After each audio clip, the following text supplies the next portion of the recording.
शादी के 7 साल बीतने के बाद भी पति पत्नी में काफ़ी झगड़े होते रहते थे। झगड़ों की वजह तो अलग अलग होती थी, लेकिन उनमें सबसे मुख्य वजह यह थी कि पति और पत्नी के विचार कभी आपस में मिलते ही नहीं थे।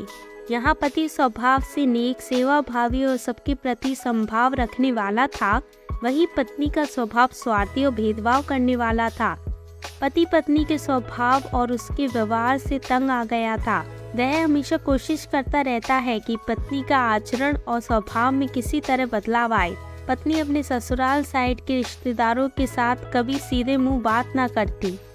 कई लोग उसके खराब व्यवहार के कारण नाराज हो जाते, लेकिन पत्नी उसकी भी परवाह नहीं करती। पति को इस बात से काफी दुख होता कि उसकी पत्नी उससे इतनी विपरीत क्यों है।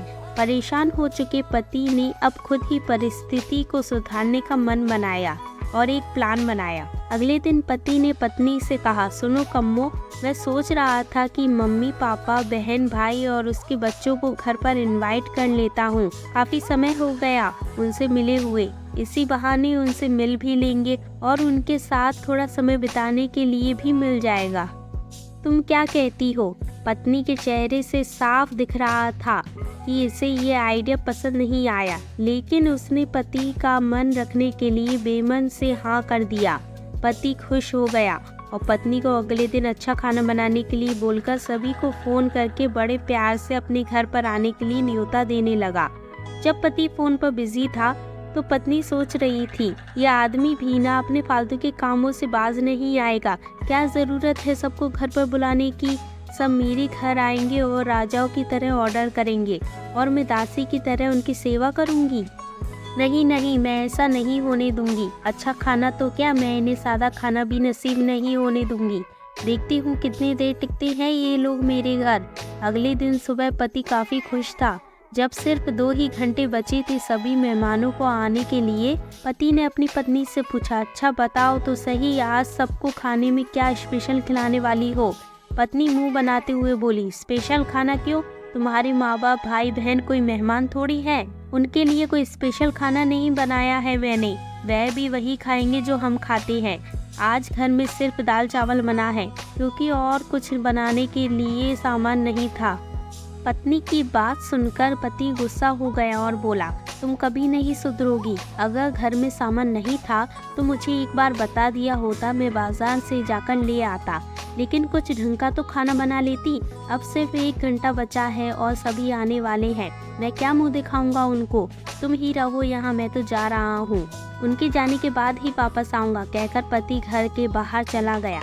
पत्नी को तब तक पति की बातों का कुछ फर्क नहीं पड़ा था, जब तक मेहमान घर पर नहीं आ गए। और जैसे ही सब मेहमान घर पर आए तो पत्नी के होश उड़ गए, क्योंकि भाई बहन, माँ बाप और बच्चे, वह उसके पति के घर वाले नहीं बल्कि खुद उसी के थे। यानी कि पति ने अपने माँ बाप को नहीं, अपने ससुराल वालों को खाने पर इनवाइट किया था। पत्नी अब काफ़ी परेशान हो गई, क्योंकि अपने ससुराल वालों को परेशान करने के लिए ना सिर्फ उसने सादा खाना बनाया था, बल्कि खाने में ज़्यादा नमक और मिर्च भी डालकर रखा था। अपने मायके वालों को सामने देखकर पत्नी हाथ मलने लगी।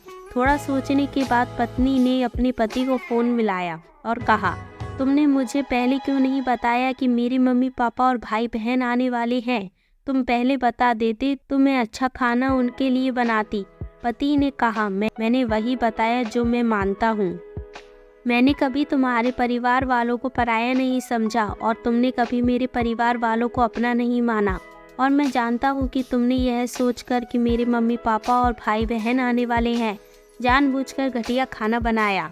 अब तुमने जो किया है उसे तुम खुद ही भुगतो। मुझे पता है तुमने मुझे इसलिए फ़ोन किया होगा ताकि बाहर से खाना मंगवा सको, लेकिन मैं ऐसा नहीं करूँगा, ताकि तुम्हें तुम्हारे किए की सज़ा मिल सके। इतना कहकर पति ने फ़ोन कट कर दिया।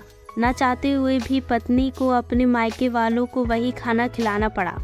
उसके रिश्तेदार ज़्यादा मिर्च और नमक वाला खाना भी ऐसा सोचकर खा गए कि बेटी से गलती हो गई होगी, लेकिन बाद में जब दामाद ने सारी बात उन्हें बताई तब उन्हें बहुत शर्मिंदगी हुई और अभी उसकी बुरा बर्ताव के लिए उसे डांटकर उससे नाराज़ होकर चले गए। दोस्तों, अच्छे रिश्ते बनाए जाते हैं प्यार और अच्छे व्यवहार से, सिर्फ खून के रिश्ते अच्छे नहीं होते।